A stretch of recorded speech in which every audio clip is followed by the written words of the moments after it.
Quand j'étais enfant, j'ai vécu une expérience très étrange.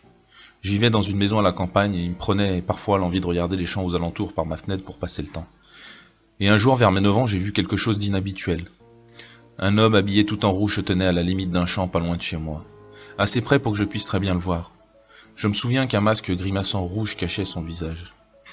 Je l'avais d'abord pris pour un paysan étranger déguisé avec un costume de sa localité, comme certains mendiants roumains quand viennent les fêtes de Noël.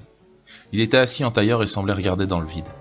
Je me suis un peu penché pour mieux le voir et je l'ai vu se pencher dans la même direction que moi.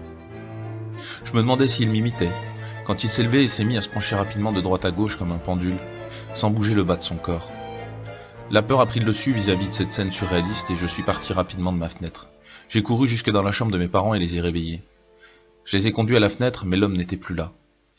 Le lendemain, je suis retourné voir si l'homme étrange était revenu et en effet, il était là, debout, à tordre le haut de son corps, de droite à gauche. C'est à ce moment-là que je me suis mis à ressentir une fascination pour lui, et à ne plus le considérer comme un voisin, mais comme ce qu'il était, un être rouge dansant. J'ai commencé à sauter sur place pour danser avec lui, et il s'est mis à sautiller également en étant synchronisé, avec moi.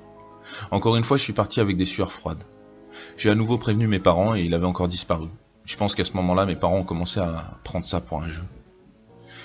Le troisième jour, je suis passé le voir et il était là, en tailleur, le regard dans le vide. À peine je l'ai regardé que, pour la première fois, son regard s'est posé sur moi. J'ai ressenti une peur profonde et une attirance inexpliquée pour cet être. Il s'est levé et s'est mis à faire le pendule. J'ai essayé de l'imiter en tendant également mon corps sur la droite quand lui le faisait, puis à gauche, puis à droite, et puis il s'est arrêté. Étant plus rapide que moi, il attendait que je me resynchronise avec lui. On était reparti et encore une fois, il s'est arrêté dans son mouvement. Finalement, j'ai abandonné et je me suis mis à sauter sur place. Il a fait de même et a profité du mouvement pour s'approcher de chez moi. Je ne ressentais plus de peur, juste une grande fascination. Quand il est apparu à ma fenêtre, je dormais au rez-de-chaussée à l'époque, je me suis empressé d'aller lui ouvrir. Il me fixait depuis que j'étais à la fenêtre, mais à l'instant où je l'ai ouverte, il s'est mis à regarder face à lui et à quitter ma chambre. C'est à ce moment-là que j'ai récupéré mes esprits, comme si son regard m'avait hypnotisé. Je l'ai suivi. Je ne ressentais plus de fascination, ou presque, juste assez pour regarder vers là où il allait. La peur avait pris le relais. Il marchait en frottant en rythme ses sabots de bois sur le sol, et il est entré dans la chambre de mon petit frère âgé de quelques semaines. Il dormait dans son berceau, sa poitrine se soulevait doucement. L'être a commencé à calquer sa respiration sur celle de mon frère, et à nouveau tourner sa tête dans ma direction. Avant même de croiser son regard, je me suis mis à courir aussi vite que je le pouvais, et je me suis plongé sous mes draps en hurlant. Je retenais mes larmes quand j'ai entendu le simulacre de la respiration de mon frère se rapprocher, jusqu'à être collé à mon oreille. Je pouvais sentir le souffle chaud de cette respiration filtrer à travers mes draps, pour finalement s'arrêter d'un coup. Le bruit du frottement des sabots contre le sol a commencé à s'éloigner, est sorti de ma chambre et est allé vers la gauche. À gauche, il n'y avait que notre cave. C'est au même moment que mes parents ont surgi dans ma chambre.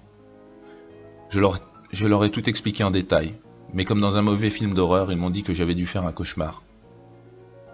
Le fait de leur avoir raconté ça en étant sous mes draps ne m'avait pas aidé. Le soir, à l'heure d'aller me coucher, ma mère m'a embrassé et est partie rejoindre mon père dans le salon. Malgré mes supplications d'appeler la police pour sécuriser la cave, à cet âge j'avais tendance à surévaluer les gens en uniforme. Je mettais beaucoup de temps à m'endormir à cette époque.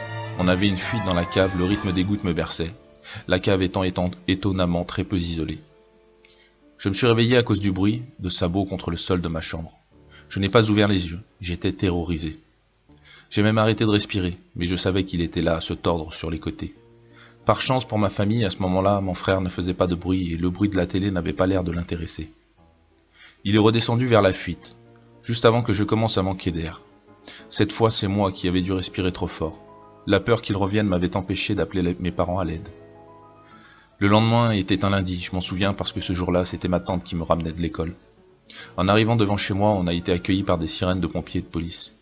Ma mère avait découvert mon père mort dans la cave, juste avant notre arrivée. Il était en bleu de travail et avait les outils pour réparer la fuite.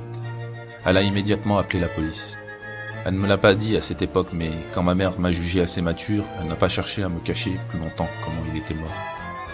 Même si j'imagine que c'est l'incompréhension qui l'a poussé, selon le rapport d'autopsie, il serait mort d'épuisement après avoir dansé des heures sans s'arrêter. Le monstre n'a pas refait surface depuis les 10 ans qui ont suivi la mort de mon père. Mais je suis inquiet. Cela fait 2 matins de suite que je vois mon petit frère sautiller devant sa fenêtre. L'existence de cet être couplé à mes remords, de lui avoir ouvert, m'ont poussé à vous écrire. Mais c'est la possibilité qu'il rôde encore qui a achevé ma décision, de vous prévenir.